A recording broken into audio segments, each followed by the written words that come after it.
Perhaps the question can be rephrased as what to do when you are actually facing a mood swing. So, one of the first thing is to just recognize that it is indeed an emotion which you're feeling. It might not be very pleasant or comfortable, but when you start recognizing an emotion, just allow yourself to feel it.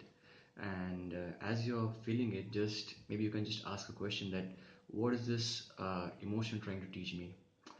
In one of the books called the Core Transformation, it is mentioned that every emotion, no matter how unpleasant or how uncomfortable it is, it's trying to tell us something, it's trying to convey something that is very important to us.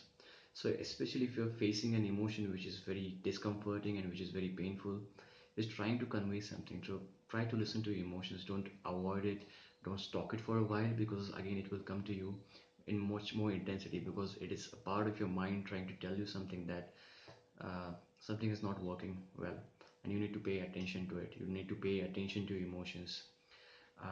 And for the swings part, just notice, let's say that you have 0 as your base, neutral state, and anything positive is 1 plus 1 plus 2 plus 3 plus 4. Anything negative is minus 1 minus 2 minus 3. Or you can have different emotions on the range. Let's say anger is 4, or extreme state of euphoria is 3 or 4 or 5, and depression is maybe on the lower side, minus 4 minus 3. So just keep a log where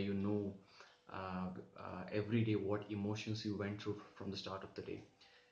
And as you keep noticing the kind of emotions you're facing every day, you can write it down, you can note it on your mobile phones, or you can just have it just reflect it at the end of the day, that kind of emotions you felt throughout the day. And again, try to listen to your emotions, know that these are emotions trying to tell you something. Don't ignore them, don't avoid them for too long.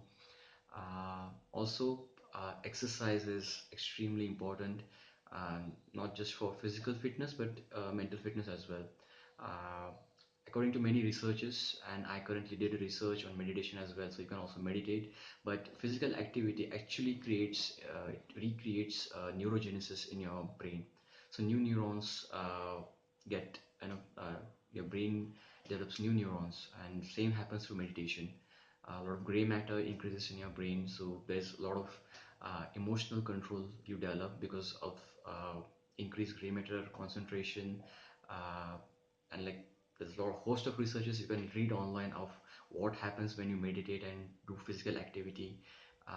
It leads to a lot of emotional regulation, and in many clinics right now, uh, what happens is that I've seen people getting diagnosed with borderline personality disorder, which is exactly, you know you can say that you face extreme emotions of sadness, fear, anxieties.